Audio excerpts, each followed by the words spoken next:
ya saya ingin sampaikan kepada Junaidi, bertobatlah. Ketika itu saya menyatakan mundur, ternyata saya ditahan. Jadi rekomendasi untuk melakukan rapat pemberhentian terhadap Junaidi itu datang dari Dewan Pendiri.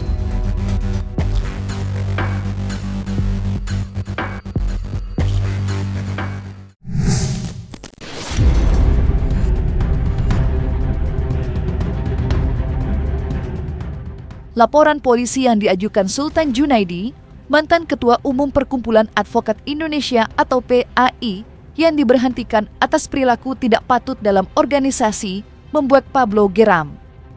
Bersama sang istri Re Utami, Pablo merasa telah diperdaya dan dimanfaatkan oleh pria asal Aceh itu.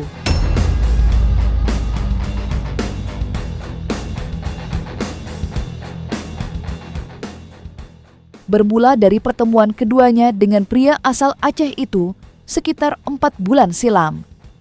Sultan menemui Pablo dan Ray di restoran milik mereka di Bilangan Sentul, Jawa Barat, dengan misi mengajak Pablo bergabung ke dalam PAI, organisasi yang dipimpinnya. 2 kali Pablo menolak permintaan Sultan, walau akhirnya bergabung dengan niat membantu membenahi PAI yang kondisinya kala itu ibarat kerakap di atas batu, hidup enggan, mati pun segan.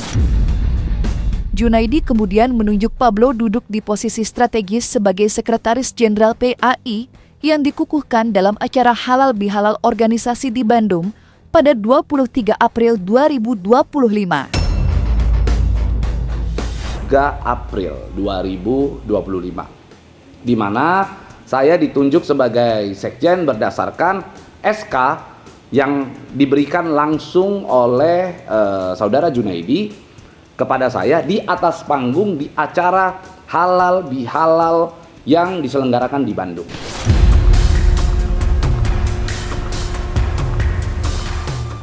Dengan semangat ingin membenahi dan membangun organisasi, Pablo pun bergerak. Ibarat masuk rumah tua, ia dengan telaten membenahi PAI dari dalam, mulai dari merapikan kartu anggota, hingga konsolidasi dengan berbagai pengurus daerah. Pablo mendandani administrasi PAI dengan mengadopsi sistem digital, sehingga memudahkan siapa saja mengakses informasi. Tapi apa mau dikata, runyam dan mandeknya organisasi selama ini rupanya dipicu oleh sikap dan perilaku Sultan Junaidi sendiri, selaku ketua umum. Pablo mengaku, 2 bulan menjabat sekjen PAI, ia harus menghadapi keluhan dari para anggota. Sejumlah anggota mengaku menyerahkan uang untuk mengurus kartu anggota, namun kartu yang dijanjikan tak kunjung didapat. Saat saya menjabat sebagai sekjen, banyak pengaduan dari anggota yang bermunculan, yang masuk kepada saya sebagai seorang sekjen di sini.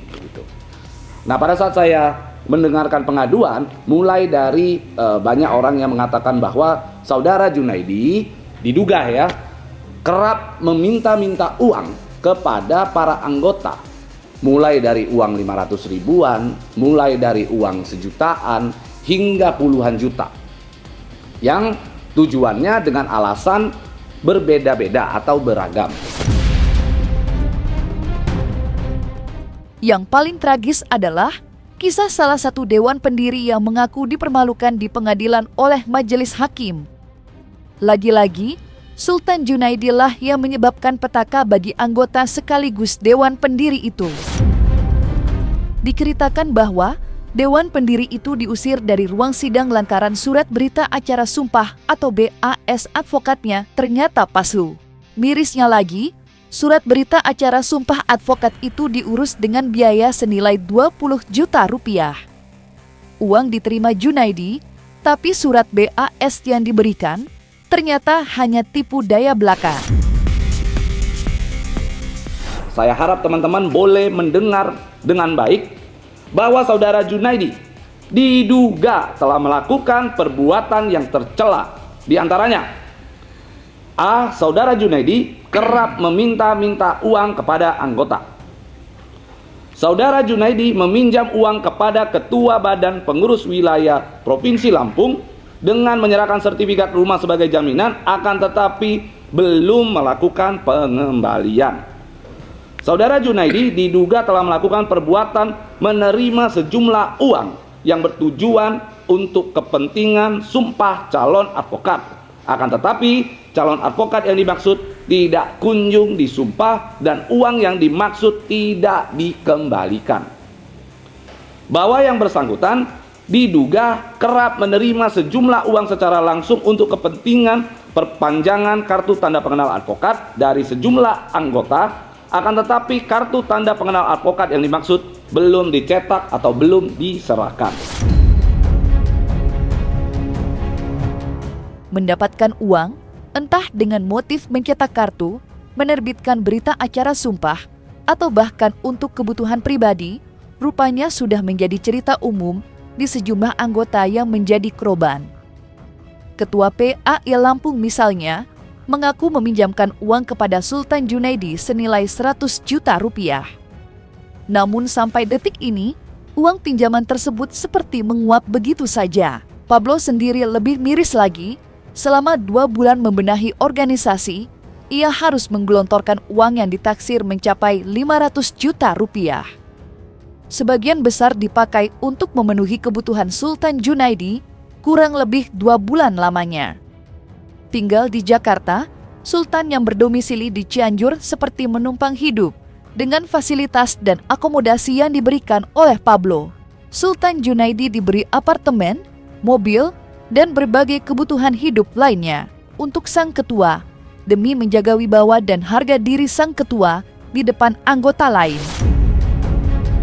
Tidak hanya menyediakan apartemen, mobil, dan menanggung kebutuhan hidup paling mendasar buat Sultan, Pablo juga cukup sering memberikan uang melalui transfer dengan jumlah yang bervariasi dari 2 hingga 60 juta rupiah. Nah, yang saya lakukan untuk saudara Junaidi adalah saya memberikan uang yang cukup besar kepada saudara Junaidi. Uang yang pernah saya transferkan ke saudara Junaidi, saya penuhi kebutuhan daripada saudara Junaidi. Mulai dari, nah ini transfernya. Ini adalah semua bukti transfer yang pernah saya berikan kepada Junaidi di rekening beliau. Ini nilai berapa nih? Oh, ini mulai dari 10 juta, lalu ada uang 18 juta. Ini adalah uang yang pernah saya transfer ke saudara Junaidi, 2 juta, hingga ada lagi berapa nih? 12 juta. Pokoknya total yang saya pernah berikan kepada saudara Junaidi, totalnya bisa mencapai kurang lebih berkisar di angka 500 jutaan. Bersama dengan, itu termasuk dengan mobil yang saya berikan kepada saudara Junaidi. Bahkan saya pernah mentransfer uang 66 juta kepada saudara Junaidi. Jadi bukan uang kecil. Saya pernah sampaikan, saya pernah berikan kepada saudara Junaidi pada saat itu sebagai ketua umum. Dia selaku ketua umum di Perkumpulan Advokatan Indonesia. Oke. Niatan baik saya itu bertujuan agar saudara Junaidi tidak dicelah oleh anggota, karena ketua umum harus punya marwah. Ketua umum harus terlihat baik di mata anggota, tidak meminta-minta kepada anggota. Itulah harapan saya sebagai seorang sekjen dari Perkumpulan Advokatan Indonesia ini. Ibarat ATM berjalan, Pablo siap melayani Sultan dalam hal finansial. Lantas mengapa Pablo begitu royal dan memenuhi kebutuhan Sultan? Pablo berharap dengan fasilitas dan akomodasi serta uang yang dia berikan, Sultan terjaga marwahnya dan berhenti meminta-minta uang kepada anggota dengan alasan apapun. Tapi perangai buruk meminta uang rupanya tidak lantas pupus. Pablo masih kerap menerima pengaduan anggota terkait kebiasaan Sultan meminta uang kepada anggota, hingga Pablo merasa putus asa dan minta mundur dari PAI. Namun, Sultan berusaha menahan agar Pablo tidak meninggalkan PAI. Pablo akhirnya bertahan tetapi dengan syarat Sultan mundur sebagai Ketua Umum PAI. Ada banyak sekali pengaduan kembali kepada saya. Ternyata setelah saya memberikan sejumlah uang kepada saudara Junaidi, ternyata saudara Junaidi masih mengulangi perbuatannya dengan mengeluh kepada anggota-anggota, mulai dari uang-uang yang cukup kecil nominalnya menurut saya. Bahkan uang Rp100.000 pun beliau minta dari anggota. Ini menurut pengakuan daripada anggota Perkumpulan Advokat Indonesia. Karena kejadian itu pula, hingga pada akhirnya saya menyatakan diri untuk mundur dari Perkumpulan Advokat Indonesia. Dan saya punya rekaman CCTV, saya sudah persiapkan semuanya. Lalu ketika itu saya menyatakan mundur, ternyata saya ditahan oleh saudara Junaidi. Saudara Junaidi menyampaikan kepada saya untuk tidak mundur dari Perkumpulan Advokatan Indonesia. Dengan matanya yang berkaca-kaca, tepat duduk di ruang tamu rumah saya. CCTV sedang menyorot pada saat itu. Nah, ketika itu terjadi, akhirnya saya menyampaikan keluh kesah saya. Saya bilang sama beliau agar saya ingin tetap di PAI dengan catatan Ketua Umum daripada Perkumpulan Advokatan Indonesia bukan yang bernama Junaidi atau Sultan Junaidi. Saya sampaikan kepada beliau, saya tetap mau ke PAI asal Ketua Umumnya bukan Anda. Saya sampaikan. Dan ternyata hal itu disetujui oleh beliau. Oke, dia sampaikan kepada saya bahwa benar dia menyetujui untuk mundur sebagai Ketua Umum. Hal itu bisa dilihat dari sejumlah screenshot percakapan WA, percakapan langsung, bahkan ada rekaman pembicaraan daripada saudara Junaidi yang menyatakan untuk segera melakukan perubahan. Nah, pada saat itu akhirnya muncul kesepakatan antara saya dengan Junaidi untuk menunjuk Ketua Umumnya Rey Utami, istri saya, sebagai Ketua Umum. Oke? Lalu pada saat itu saya tanyakan kepada saudara Junaidi, apa yang kira-kira saudara Junaidi inginkan dari saya kalau memang Ketua Umumnya Rey Utami. Lalu saudara Junaidi menyampaikan dia sedang butuh 1 unit mobil Harrier pada saat itu. Langsung saya belikan. Saya membelikan saudara Junaidi 1 unit mobil Harrier secara cash. Oke? Dan mobil tersebut diterima akhirnya oleh beliau. Atas usulan Sultan, perubahan pun dilakukan. Rey Utami yang sebelumnya menjabat sebagai bendahara direkomendasikan menjadi Ketua Umum menggantikan dirinya. Munas pun dipersiapkan, tapi 2 hari jelang pelaksanaan, Sultan berubah pikiran. Dia mencegah pelaksanaan Munas hingga pada akhirnya membuat laporan polisi pada Senin, 21 Juli 2025 kemarin. Ya, kita dari Badan Pimpinan Perkumpulan Advokatan Indonesia berserta jajaran Dewan Kehormatan, Dewan Pengurus, Pimpinan Pusat, kemudian Dewan Pengawas ingin melaporkan dugaan tindak pidana yang diatur dalam pasal 266 KUHP. Ya, terlapornya adalah, sebut nama nggak apa-apa? Iya, RU dan PB. Sebut aja lah nggak apa-apa. Rey Utami dan Pablo Putra Benua.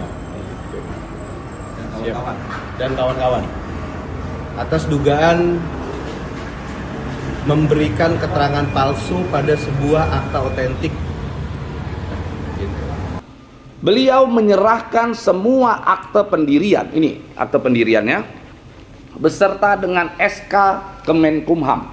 Pada saat itu masih Kemenkumham namanya, untuk dilakukan perubahan terhadap akte tersebut tanpa melalui musyawarah nasional ataupun musyawarah nasional luar biasa.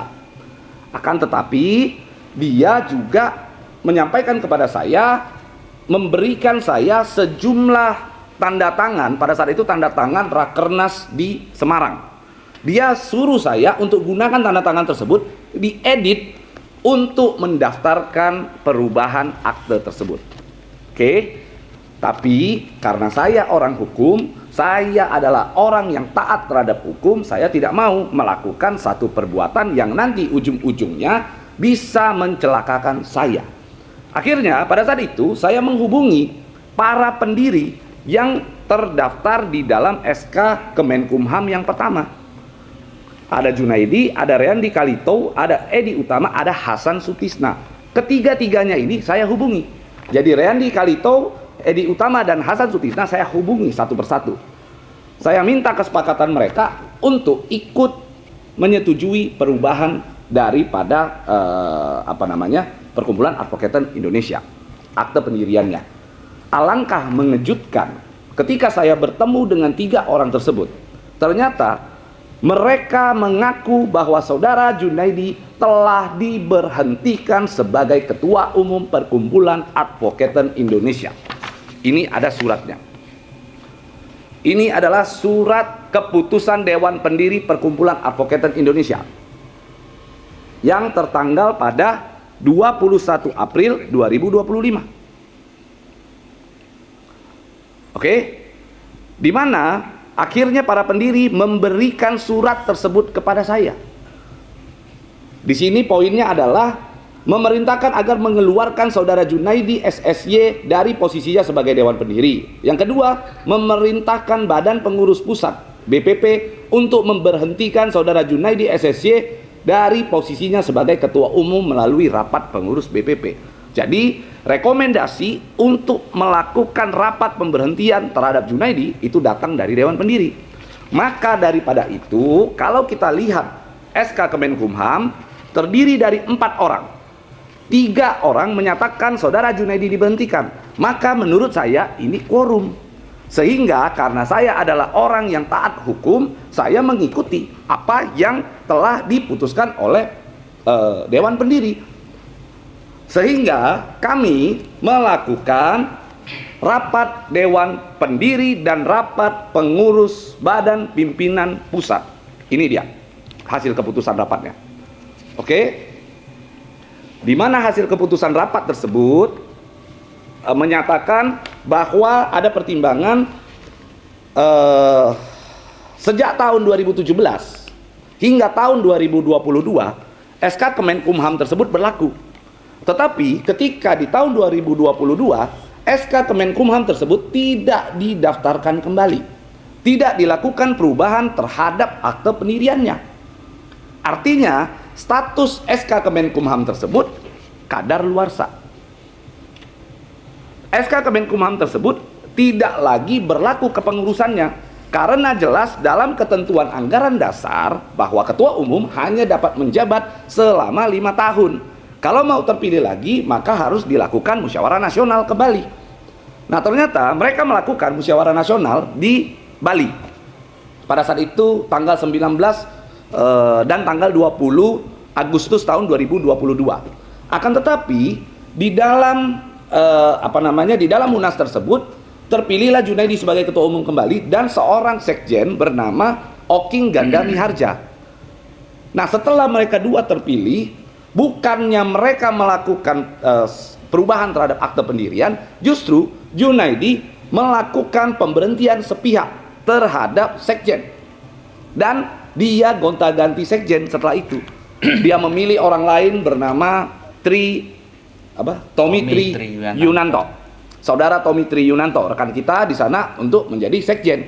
Kebetulan teman baik beliau sekjen saat ini. Oke.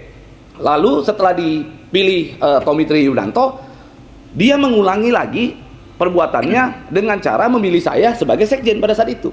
Juga secara sepihak tanpa persetujuan daripada Tommy Tri Yunanto. Nah, atas pertimbangan itu, anggota akhirnya membuatlah yang namanya mosi tidak percaya. Menghadapi perilaku Sultan Junaidi, Pablo Benua dan pengurus PAI lain siap menempuh langkah hukum.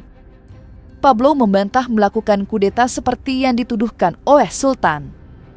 Ia justru menyesal karena merasa telah diperalat dan dimanfaatkan oleh Sultan Junaidi selama ini. Saya mohon kepada saudara Junaidi, yang menjadi kewajiban Anda tolong dikembalikan kepada para anggota saja, nggak usah kepada saya deh. Saya sih mudah-mudahan itu menjadi bagian daripada sedekah, saya ikhlas terhadap itu. Tapi tolong uang anggota yang mungkin pernah Anda minta, yang mungkin pernah Anda pinjam, tolong dikembalikan. Karena mereka membutuhkan itu. Mereka punya keluarga, saudara Junaidi. Bagaimana mereka ingin menegakkan hukum, membela masyarakat yang membutuhkan bantuan hukum, sementara jika mereka saat ini juga membutuhkan membiayai dan menafkahi keluarganya. Sementara Anda bukannya membantu mereka agar menjadi seorang advokat yang luar biasa untuk menegakkan hukum, tetapi Anda justru malah membuat mereka itu menjadi susah dengan cara meminjam uang, meminta uang gitu. Jadi sehingga saya ingin sampaikan, tolonglah kembalikan uang mereka. Saya mohon, kalaupun memang Anda tidak mampu mengembalikan, nggak ada persoalan. Anda cukup datang kepada kami, nanti mungkin Anda bisa bertemu dengan Pak Sukowati gitu ya. Anda tinggal buat pernyataan saja, tidak mampu untuk membayar atau mengembalikan uang yang pernah Anda minta atau pinjam. Nanti kalau Anda sudah buat itu, saya bersumpah demi Allah, saya yang akan menggantikan uang itu kepada para anggota. Itu sih poinnya, ya. Sehingga saya cuma minta itu saja. Cukup Anda datang kepada Pak Suko, lalu Anda buat satu surat pernyataan bahwa Anda tidak mampu untuk membayar, nggak perlu melampirkan surat keterangan